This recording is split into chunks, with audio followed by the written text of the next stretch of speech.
Welcome to Padmaja Reddy kitchen. నేను మీ పద్మజారెడ్డిని. ఈరోజు తయారు చేయబోయే రెసిపీ కోడిగుడ్డు మిరియం అండి.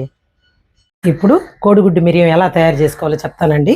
ఒక 5 గుడ్లు ముందుగా ఉడకబెట్టేసుకొని తొక్కు తీసి పక్కన పెట్టుకున్నాము. ఒక 10 వెల్లుల్లి రెబ్బలు, ఇది 1 స్పూను మిరియాలు, 2 స్పూన్లు ధనియాలు. ఇంత పాన్లో అండి ఒట్టి ధనియాలే మనం కొంచెం దోరగా వేయించేసుకొని, ఇప్పుడు మిరియాలు ఈ వేగిన ధనియాలని ఆ వెల్లుల్లి రెబ్బల్ని మూడింటిని మిక్సీకి పట్టేస్తానండి. కొంచెం వేయించుకున్న ధనియాలని, మిరియాలు, వెల్లుల్లి రెబ్బలు, కొంచెం తగినంత సాల్ట్ అండి, దీనికి ఎంత సాల్ట్ కావాలో అంత. ఇప్పుడు మిక్సీకి పట్టేస్తాను. స్టవ్ పైన పాన్ పెట్టి 1 గరిటె నూనె చాలండి దీనికి వేసేసాను. కొంచెం కాగనిచ్చి ఆయిల్ కాగిందండి, ఇందులో గుడ్లు వేసేసుకోవాలండి మనం.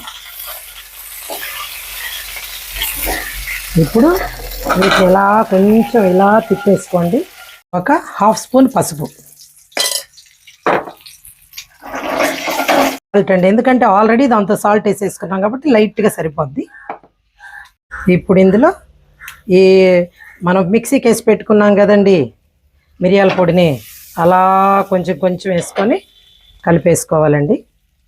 ఇలా ఒక 5 నిమిషాల సేపు మనం సిమ్లోనే పెట్టుకొని ఫ్రై చేసేసుకోండి. గుడ్లలో అండి మిరియాల పొడి వేసుకున్న తర్వాత మనం ఒక 5 నిమిషాల సేపు ఫ్రై చేసేసామండి. ఇప్పుడు కోడిగుడ్డు మిరియం రెడీ అయిపోయింది. మీకు కోడిగుడ్డు మిరియం రెడీ అయిపోయిందండి. మీకు చాలా టేస్టీగా ఉంటుంది.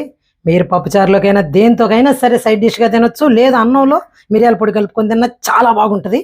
మీరు కూడా నచ్చితే ట్రై చేయండి.